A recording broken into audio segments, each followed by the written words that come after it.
শিবিরের যে ক্যাডারগুলি জগন্নাথ কলেজে আছে আপনার সবাইকে বহিষ্কার করতে হবে। ওইখানে থাকা সাংবাদিকদের মধ্যে একজন একটা ভিডিও করেছেন, অডিও করেছেন, সেটা আমিও শুনেছি। উনি বলেছেন এখানে থাকা শিবির ক্যাডাররা এটা করেছে এবং শিবির কেন করেছে এটা আমি জানি, আপনাকে সবাইকে একে বহিষ্কার করতে হবে। এইটাও কি একটা মানে আপনারা যে সবকিছু শিবিরকে বা জামায়াতকে দোষ দিচ্ছেন, এইটাও একটা বয়ান তৈরির অংশ কিনা জানাব বাকের মজুমদার? আচ্ছা, এইখানে মাহফুজ আলম উনি সরকারের মাননীয় উপদেষ্টা, উনি কোন প্রেক্ষাপট থেকে উনি এটা বলেছেন উনি আমাদের সাথে ভালো বলতে পারবেন। তবে আমাদের যে দৃষ্টিভঙ্গি, আমরা বিশ্ববিদ্যালয় লেভেলে আমরা কাজ করি, আমরা শিক্ষার্থীদের মাঝে কাজ করি, আমরা দেখি যে শিক্ষার্থীদের মাঝে পরিচয় গোপন করে একটা অংশ বিভিন্ন ধরনের প্রোপাগান্ডা ছড়া এবং হচ্ছে এখানে বিভিন্নভাবে মিথ্যা অপবাদ মানুষকে দেয়। আপনি দেখবেন আমি এখানে যখন আওয়ামী লীগ নিষিদ্ধের যে আন্দোলন, সেই আন্দোলনে যখন সেখানে স্লোগান নিয়ে আমি কথা বলেছি, কেন এই ধরনের স্লোগান দেওয়া হলো এটার মানে কি, আমি যখন এসব নিয়ে আওয়াজ উঠিয়েছি, আমার বিরুদ্ধে সাথে সাথে কোথায় আমি নাকি 25,000 টাকা আমি কেলেঙ্কারি করছি, কোথার কার বাসের কেলা নাকি এইসব পেজ টেজ দিয়ে হচ্ছে যে বিভিন্নভাবে অপপ্রচার ছড়ানো হচ্ছে। তো এখানে কারা ক্যাম্পাস গুলোতে এবং হচ্ছে যে সোশ্যাল মিডিয়া এই ধরনের পরিচয় গোপন রেখে এই ধরনের অপরাজনীতি করে, এটা কিন্তু ক্যাম্পাসের ছাত্রদের কাছে খুবই স্পষ্ট।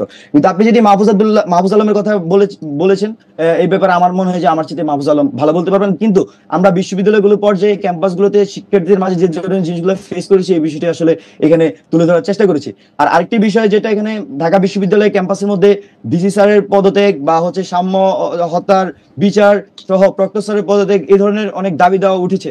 কিন্তু আবার এখানে সব ধরনের মতামত কিন্তু আছে। যেমন একটা পক্ষ শুধু স্ট্রংলি চায় যে এখানে সাম্য হত্যার বিচার হোক এবং যারা সত্যিকার আসামি তাদেরকে ধরে এনে যথাযথ বিচার করা হোক আইনি প্রক্রিয়ায়।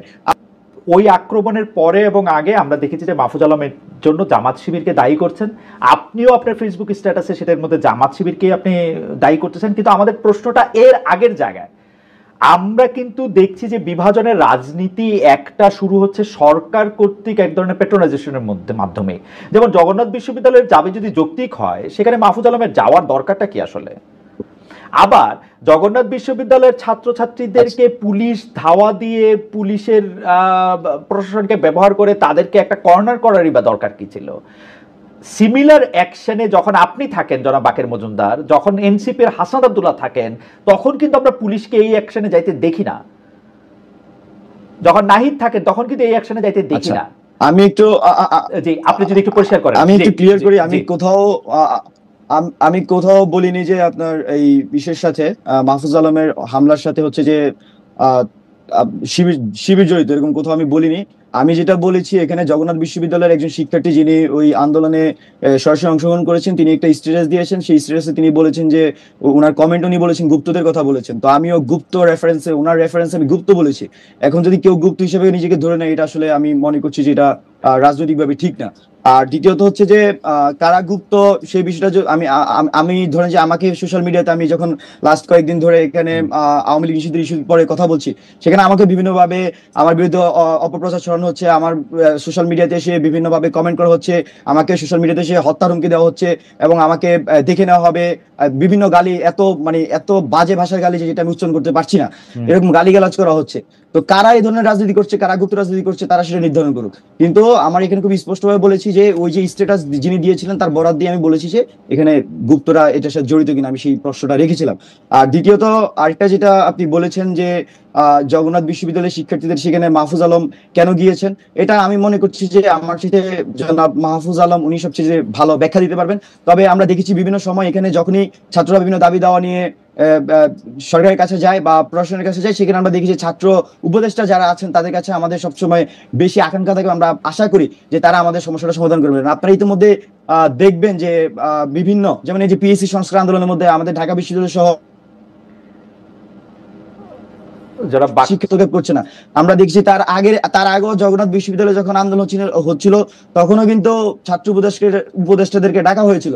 তো বিভিন্ন পর্যায়ে ছাত্রদের যে কোনো আন্দোলনে কিন্তু ছাত্র উপদেষ্টার প্রতি এক ধরনের ডিমান্ড থাকে এবং আমার কাছে মনে হয়েছে যে হয়তো মাহফুজ আলম উনি সেই ডিমান্ড পূরণের জন্য উনি আসলে গতকাল এসেছিলেন জগন্নাথ বিশ্ববিদ্যালয়ের শিক্ষার্থীদের কাছে, শিক্ষার্থীদের প্রতিনিধি হিসেবে সরকারে আছেন। যারা বাকের মজুমদার, আমি একটা জিনিস, এই আসলে আওয়ামী লীগ নিষিদ্ধ করার আন্দোলন থেকে এটা শুরু হয়েছে। যখন এই আন্দোলনের মধ্যে থেকে গিয়ে কেউ স্লোগান দিয়েছে গোলাম আজমের বাংলায় আওয়ামী লীগের ঠাঁই নাই, তারপর থেকে আপনারা তীব্র প্রতিক্রিয়া জানিয়েছেন। তার আগে থেকে জনাব মাহফুজ আলমের একটা পরিষ্কার অবস্থান আছে হচ্ছে জামাতে ইসলামের এগেনস্টে, এরকম মনে হয়েছে, যে কারণে তাকে একটা স্ট্যাটাস তিনি দিয়েছেন, ক্ষমা চাইতে বলেছেন, পরে আবার একটা স্ট্যাটাস তুলে ফেলেছেন।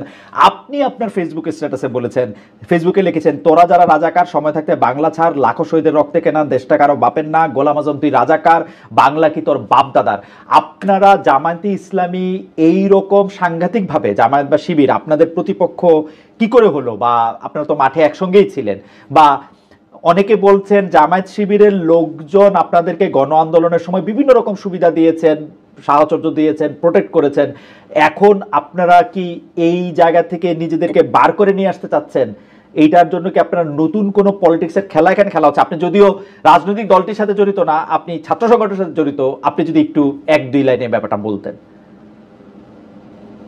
আচ্ছা, আপনি যেটি মাহফুজ আলমের বলেছেন যে উনি এর আগে থেকে ওনার অবস্থান স্পষ্ট, উনি জামাতের বিপক্ষে একটা পক্ষে না এরকম একটা অবস্থান নিয়েছেন, তবে আমার কাছে বিষয়টি এরকম মনে হয়নি। বরং মাহফুজ আলমের যে অবস্থানটা ছিল সেটা ছিল 1971 পক্ষে, আমাদের মহান স্বাধীনতা মুক্তিযুদ্ধের পক্ষে ছিল। তো মাহফুজ আলমের এটাকে হচ্ছে বিভিন্নভাবে জামাত বিরোধী দেখানো হচ্ছে। বরং আমার কাছে মনে হয়েছে যে মাহফুজ আলম উনি এর চেয়ে যতটা না জামাত বিরোধী অবস্থান নিয়েছেন, তার চেয়ে বেশি উনি মুক্তিযুদ্ধের পক্ষে একটা অবস্থান নিয়েছেন এবং 24-এর পক্ষে একটা অবস্থান নিয়েছেন। আর আরেকটা বিষয় যেটা বললেন যে আওয়ামী লীগ নিষিদ্ধের যে আন্দোলন, সেখানে স্লোগানকে কেন্দ্র করে আওয়ামী লীগ, মানে এখানে কি হয়েছিল, গণ অভ্যুত্থানের মধ্যে যখন আওয়ামী লীগ গণহত্যা চালিয়েছে, তখন গণ অভ্যুত্থানের একটা এটা অর্গানিক দাবি হিসেবে ছিল যে আওয়ামী লীগের আসলে এখানে কিভাবে রাজনীতি হবে, এবং গণ অভ্যুত্থানে যারা ছিল তারাই কিন্তু আওয়ামী লীগ নিষিদ্ধের দাবিটা বিভিন্নভাবে উঠিয়েছিল।